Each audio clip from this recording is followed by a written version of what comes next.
నేను కోరేది ఎక్కడైనా ప్రాజెక్టులు కట్టినప్పుడు తప్పకుండా కొంతమందికి నష్టం జరుగుతుంది, కొంతమందికి లాభం జరుగుతుంది. కానీ ఈ ప్రాజెక్టు వల్ల మాత్రం మెజారిటీ ప్రజలకు నష్టం జరుగుతుంది తప్పితే లాభం జరుగుతలేదు. ఇలా ఇంకొక ముచ్చట కూడా మీరు దయచేసి గమనించాలి, అందరు పెద్దలు ఉన్నారు. ఈ జీవో వెంకటరెడ్డి అన్న 2024లో ఇచ్చినటువంటి రోజు 1,00,000 ఎకరాలకని జీవో ఇచ్చి దానికి ఉండే కాస్ట్ అంటే ఎంత అవుతుంది అంటే 2,900 కోట్లతో కడతాం ప్రాజెక్ట్ అని చెప్పిండ్రు. అది జీవో ఇచ్చిర్రు బాజాప్తా.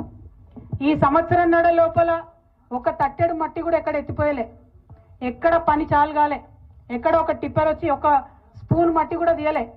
కానీ ఇవాళ ఆ ప్రాజెక్ట్ కాస్ట్ 4,500 కోట్లు అయిపోయింది ఆల్రెడీ. ఎట్లా పెరుగుతుంది ప్రాజెక్ట్ కాస్ట్? 1,500 కోట్లు. ఎందుకోసం పెరిగింది? ఎవరి కోసం పెరిగింది? ఆ 1,500 కోట్లకెళ్ళి మరి మన కానుకూర్తోళ్లకు ఎకరానికి 40 లక్షలు ఇస్తారా? అటువంటి ఆలోచన లేదు. ఆ పెరిగినటువంటి 1,500 కోట్లు పెద్దవాళ్ళ జేబులలో పోతున్నాయి తప్పితే మనకిచ్చే ఆలోచన ముఖ్యమంత్రికి లేదు. ఎందుకు ఈ మాట చెప్తా ఉన్నా అంటే ఈ ప్రాజెక్ట్ ఏదైతే కట్టినరో, ఈ పెంచిన 1,500 కోట్లు ఏదైతే ఉన్నదో, ఇద్దరు గుత్తేదారులకు ఇచ్చిండ్రు ఈ ప్రాజెక్టు, ఇద్దరు కాంట్రాక్టర్లకు. వాళ్ళిద్దరికి చెంచా మట్టి తీయకున్నా, తట్టెడు మట్టి ఎత్తకున్నా 600 కోట్ల రూపాయలు ముందే అడ్వాన్స్ ఇచ్చేసిరు వాళ్ళకు. అడ్వాన్స్ ఇచ్చి సంవత్సరంన్నర అవుతుంది, పని మాత్రం చాలు చేయలేదు. మరి నేను అడిగేది ఒకటే, ఆ పెద్దవాళ్ళ మీద ప్రేమ ఎందుకు, ఈ పేదవాళ్ళ మీద ప్రేమ ఎందుకు లేదు ముఖ్యమంత్రి గారు? మీరు ఇదే జిల్లా బిడ్డ అని చెప్తున్నారు, ఇదే జిల్లాలో ఉన్న నేను పులి బిడ్డను, నేను ఇది చేస్తా అది చేస్తా అని చెప్తున్నారు. మీరు నిజంగా పాలమూరు బిడ్డ అయితే ముందు పాలమూరు రంగారెడ్డి స్కీమ్ తొందరగా పూర్తి చేయండి. దయచేసి 9 లక్షల ఎకరాలకు వచ్చేటటువంటి ఆ పథకాన్ని తొందరగా పూర్తి చేయండి. రెండవది, ఈ కొడంగల్ లిఫ్ట్ ఇరిగేషన్ స్కీము ఈ డిజైన్లో 80,000 ఎకరాలకు తక్కువ నీళ్లు వస్తున్నాయి ఇదివరకు ఉన్న దానికన్నా. కాబట్టి తక్షణమే మక్తల్లో, నారాయణపేటలో, ఊట్కూరులో, దామరగిద్దలో మరి అందరికీ కూడా నీళ్లు వచ్చేటట్టుగా ఈ ప్రాజెక్టు స్కోప్ను పెంచాలని కూడా నేను డిమాండ్ చేస్తూ ఉన్నాను. మరి దీంతో పాటు ఎవరైతే ఇవాళ భూములు కోల్పోతున్నటువంటి ప్రజలు ఉన్నారో వారందరికీ మళ్ళీ ఒకసారి ప్రభుత్వం పిలిపించి ఖచ్చితంగా చర్చలు చేయాలి. అన్న చెప్పినట్టు హైదరాబాద్కు దగ్గరగా ఉన్నది, భూమి విలువ పెరిగినటువంటి పరిస్థితి ఉన్నది. ఇటువంటి సందర్భంలో ఇదివరకు మల్లన్న సాగర్ నిర్వాసితులకు కూడా ప్రత్యేక ప్యాకేజీలు ముఖ్యమంత్రి గారు ఆనాడు కేసీఆర్ గారు చొరవ తీసుకొని ఇప్పించడం జరిగింది.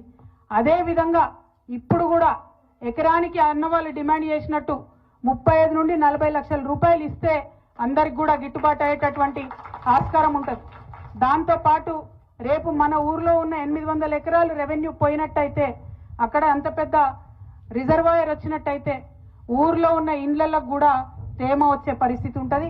కంప్లీట్గా రిజర్వాయర్ పక్కన ఉన్నటువంటి ఊర్లు ఎప్పుడైనా కూడా కొంత ఇబ్బంది గురయ్యే ఆస్కారం ఉంటుంది. కాబట్టి మంచి ఇండ్లు కట్టించేటటువంటి R&R కాలనీ కూడా ఇవ్వాలని చెప్పి నేను డిమాండ్ చేస్తూ ఉన్నాను.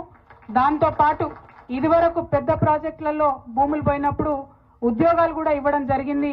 ఈ పిల్లలకు ఇక్కడ ఉండేటటువంటి ఇంటికి ఒక ఉద్యోగం, ఏ రైతు అయితే భూమి కోల్పోతాడో మరి భూమి లేనటువంటి రైతులు ఎవరైతే వాళ్ళ ఇండ్లు కోల్పోతున్నారో వాళ్ళకు కూడా ఖచ్చితంగా ఉద్యోగం ఇవ్వాలని చెప్పి, ఇంటికి ఒక ఉద్యోగం ఇవ్వాలని చెప్పి నేను డిమాండ్ చేస్తూ ఉన్నాను. ఇక్కడ ఉన్నటువంటిది ముఖ్యమంత్రి గారు మీ జిల్లా నుంచి ఇందాక అన్నవాళ్ళు చెప్పినట్టు ముఖ్యమంత్రి అంటే ఆయన మాటనే శాసనం ఉంటుంది, ఆయన మాట్లాడిందంటే అదే గవర్నమెంట్ ఆర్డర్ అవుతుంది. కానీ దారుణం ఏంటంటే ఈ ముఖ్యమంత్రి గారు ఇప్పుడు ఒక మాట చెప్తాడు, గంటకు ఒక మాట చెప్తాడు. మనం చూసినాం ప్రతి ఒక్క విషయంలో. ఏమని చెప్పిండ్రు? బోనస్ ఇస్తా అని చెప్పిండ్రు. 3 నెలలు అయిపోయినాయి కొనుగోలు కేంద్రాలు తీసేసి, ఇంతవరకు ఎవరికి కూడా బోనస్ రాలే. సన్నవడ్ల విషయం 2,500 ఆడపిల్లలకి ఇస్తామని చెప్పిండ్రు, ఒక్క ఇంట్లో ఒక్క ఆడబిడ్డ కూడా 2,500 రాలే. ఒట్లేసిండ్రు ఉన్న అన్ని దేవుళ్ళ మీద రుణమాఫీ చేస్తామని, 60% దాకా రుణమాఫీ అయిన తప్పితే ఎక్కువ ఎక్కడ రుణమాఫీ కాలే. అన్ని అంశాలు ఎందుకు చెప్తా ఉన్నా అంటే ఇది కేవలం బీఆర్ఎస్ సభ కాదు, నాకు తెలుసు అన్ని పార్టీల వాళ్ళం ఇక్కడ ఉన్నాం. కానీ ఒక వ్యక్తి, ఆయన వ్యక్తిత్వం, దాని మీద కూడా చర్చ జరగాలి. నారాయణపేటకు వచ్చి ఇక్కడ 20 లక్షలు ఇస్తా అని చెప్పిపోతే ముఖ్యమంత్రి గారు ఆఫీసర్కి ఎంత దమ్ము ఉండాలి 14 లక్షలకు ఇచ్చేది? నిన్న మొన్న నోటీసులు వచ్చినాయి కదా మనందరికీ 14 లక్షలు తీసుకుంటామని. మరి ముఖ్యమంత్రి ఒక మాట, ఆఫీసర్ ఒక మాట చెప్తాడా? అంటే ముఖ్యమంత్రికి విలువ ఉన్నట్టా లేదా? ఒక్క మాట ఆలోచన చేయాలి. ముఖ్యమంత్రి గారు బాధ్యతాయుతమైన పదవిలో ఉన్నవారు, వారు ఇచ్చినటువంటి మాట సంపూర్ణంగా నిలబెట్టుకోవాలని నేను కోరుతున్నాను.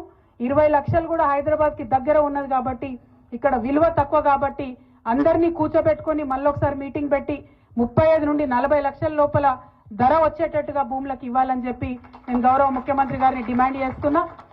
మరి మా తమ్ముడు శ్రీను చెప్పినట్టు, అన్న వెంకటరెడ్డి అన్న చెప్పినట్టు, అదేవిధంగా మన గ్రామంలో ఉన్న అన్ని పార్టీల నాయకులు ఇక్కడ చెప్పినట్టు మన కానుకుర్తి గ్రామంలో మనకు న్యాయం జరిగేంత వరకు మీ పక్షాన, మీ చెల్లెగా, మీ అక్కగా, మీ తోడుగా నేను నిలబడతానని ఈ సందర్భంగా తెలియజేస్తూ, మరి జనరల్గా ఏదన్నా విషయం పట్టుకుంటే నేను అది పూర్తయ్యే వరకు వదిలిపెట్టను. ఇవాళ కానుగుర్తికి వచ్చినామంటే మన సమస్య తీరేంత వరకు, మీ అందరికీ నచ్చేటటువంటి పరిష్కారం దొరికేంత వరకు కూడా వదిలిపెట్టకుండా మీ వెంట ఉంటానని చెప్పి మీ అందరికి కూడా మళ్ళొకసారి తెలియజేస్తూ